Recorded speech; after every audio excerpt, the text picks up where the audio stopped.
शिवसेनेचे माजी आमदार हर्षवर्धन जाधव यांनी आज पुन्हा एकदा महाराष्ट्र नवनिर्माण सेनेमध्ये प्रवेश केलाय। भाजपचे दिवंगत नेते प्रमोद महाजन यांचे बंधू प्रकाश महाजन यांनीही जाधव यांच्या सोबत मनसेमध्ये प्रवेश केलाय।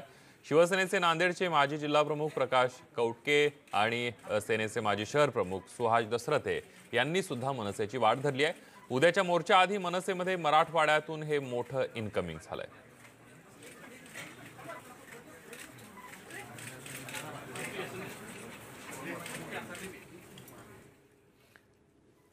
तर मुंबईमध्ये मनसेच्या मोर्चाच्या समर्थनासाठी आज मनसेने पुण्यामध्ये रॅली आणि मोर्चाचं आयोजन केलं होतं, मात्र पोलिसांनी रॅलीला परवानगी नाकारली होती। अखेर पोलिसांनी गुन्हा दाखल करण्याचं अल्टिमेटम देऊन काही कार्यकर्त्यांना ताब्यात घेतलं होतं।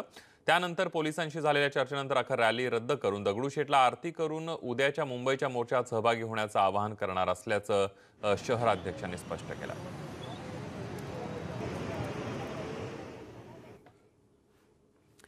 उद्या मनसेचा महामोर्चाला परवानगी दिली नाही तरी हा मोर्चा निघणारच अशी भूमिका मनसे नेत्यांनी घेतली आहे। तसंच या मोर्चामध्ये सर्वांनी सहभागी व्हावं असं आवाहन सुद्धा बाळा नांदगावकर यांनी केलंय।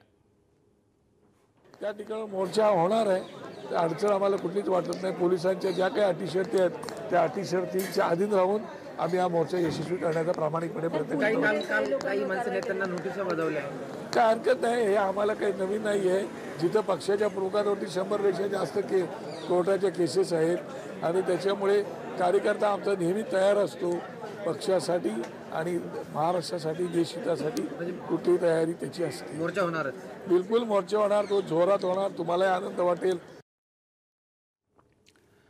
मनसेच्या उद्या मुंबईत होणाऱ्या मोर्चामुळे नाशिकमधील मनसे कार्यकर्ते सुद्धा उत्साहामध्ये आहेत। या मोर्चामध्ये सामील होण्यासाठी मनसैनिकांनी जय्यत तयारी सुरू केली आहे। त्यानिमित्तानं नाशिकमधील मनसेचं मध्यवर्ती कार्यालय चांगलंच गजबजलंय।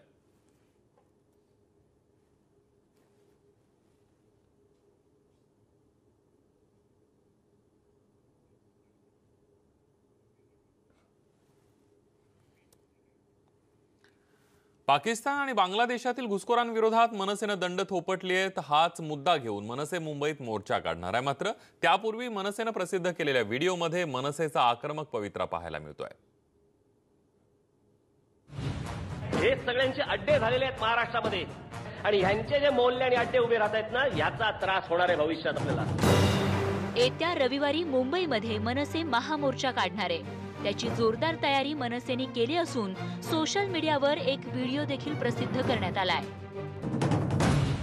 हे सगळ्यांचे अड्डे झालेले आहेत महाराष्ट्रामध्ये आणि ह्यांचे जे मोल्ले आणि अड्डे उभे राहत आहेत ना, याचा त्रास होणार आहे भविष्यात आपल्याला।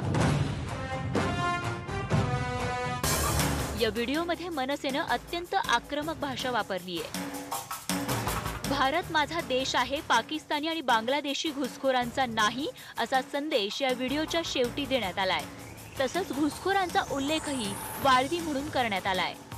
कार्यकर्त्यांची संख्या जर म्हणाल तर मला असं वाटतं की ज्या पद्धतीने आमच्या बैठका सुरू आहेत, कार्यकर्त्यांच्या भेटीगाठी सुरू आहेत आणि सर्वसामान्य नागरिकांकडून जी विचारणा येते ती पाहता हा मोर्चा सहज 1.5 लाखाच्या पेक्षा अधिक लोकांचा होईल अशी आम्हाला आशा वाटते। मनसेच्या महाअधिवेशनातच राज ठाकरेंनी या मोर्चाची घोषणा केली होती। पाकिस्तान आणि बांगलादेशातील घुसखोरांविरोधात मनसेनं आक्रमक भूमिका घेतली आहे। मुंबईच्या गिरगाव चौपाटीतून मोर्चाला सुरुवात होणार असून आझाद मैदानावर त्याचा समारोप होणार आहे। यावेळी मनसे अध्यक्ष राज ठाकरेंचं भाषणही होणार आहे। मनसे नेते अमित ठाकरेंनी मोर्चा मार्गाची पाहणी केली आहे। आता या आक्रमक व्हिडिओमुळे सर्वांच्या नजरा रविवारी होणाऱ्या मोर्चाकडे लागल्या आहेत। हे सगळ्यांचे अड्डे झालेले आहेत महाराष्ट्रामध्ये आणि ह्यांचे जे मोल्ले आणि अड्डे उभे राहत आहेत ना, याचा त्रास होणार आहे भविष्यात आपल्याला। Bureau report, news 18 Lokmat.